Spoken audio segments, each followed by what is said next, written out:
It's time for another episode of Profiting Off the Haters with Josh and really mean comments. But before we dive into this, I just want to say that I never really expected to have this many haters.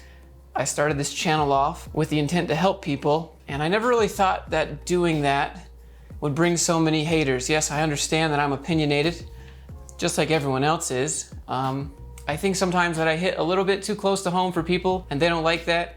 And it's not like I'm doing it on purpose. I'm just kind of a blunt person.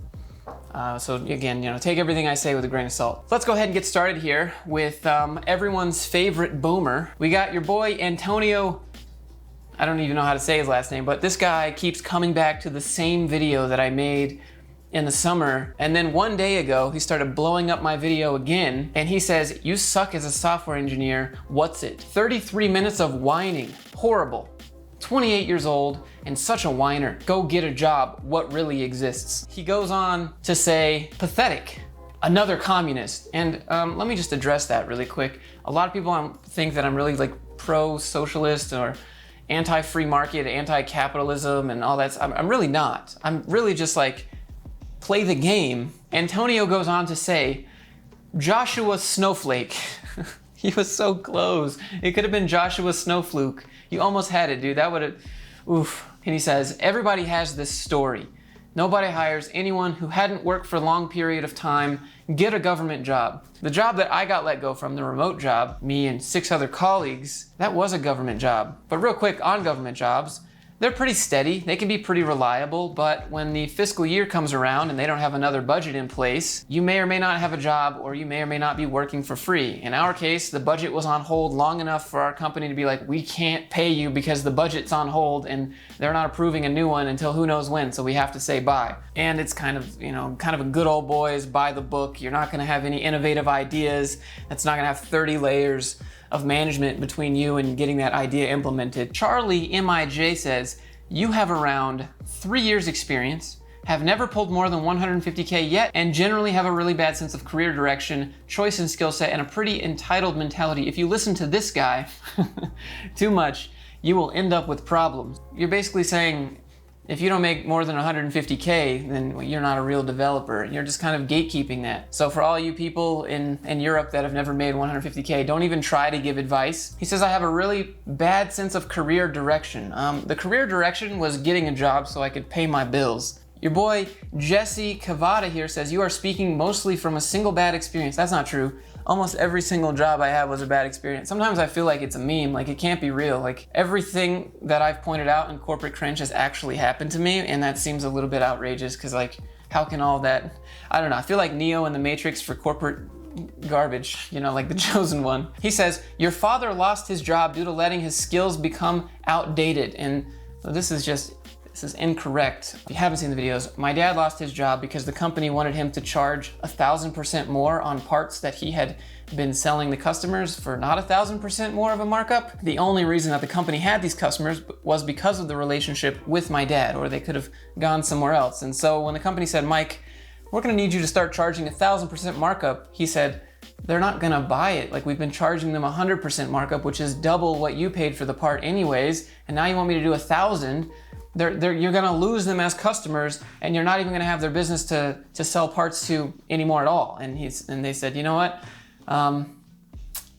Okay, bye. Imagine having morals of not wanting to overcharge your customers that you've built relationships with over 15 years. A good employer will prefer the experienced and knowledgeable employee over any experienced person. Stop trying to make people think the sky is falling. Your videos have made you unemployable. You can thank yourself for that. I don't know. I think it really depends.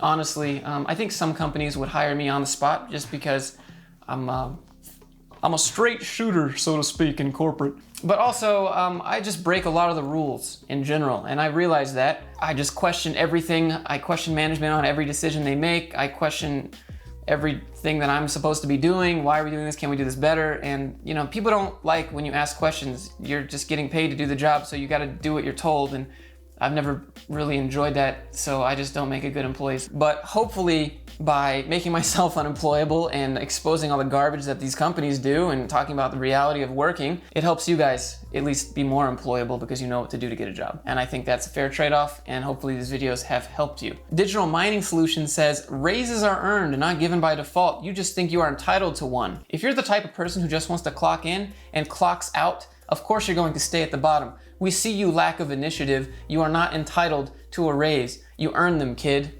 No, you're not entitled to a raise. This guy is completely correct, but just because you clock in and clock out doesn't mean that you shouldn't be eligible for a raise. You can do good work in the time that you get paid to go to work. You shouldn't have to work 120 hours to be eligible for a raise. So clocking in and clocking out, this guy is gonna try and guilt trip you for that, just like your managers would, because, oh, you're just coming in to do the job and leave. Well, I mean, yeah, that's what I get paid to do, so it's 5 o'clock, see you later, you know? We got Kimono Dude here. Josh, you are wrong.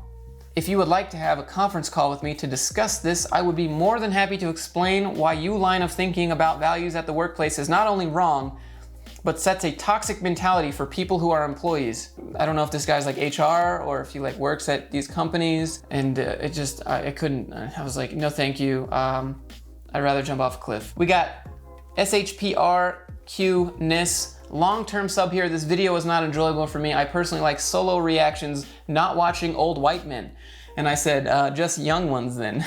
This was on the video where me and my dad were looking at some corporate cringe together, and I was showing him the millennials. We got Gabriel here. He says, this is getting sad, Josh. Why X is a joke and why you should do Y instead is a dying content model. Stop milking it.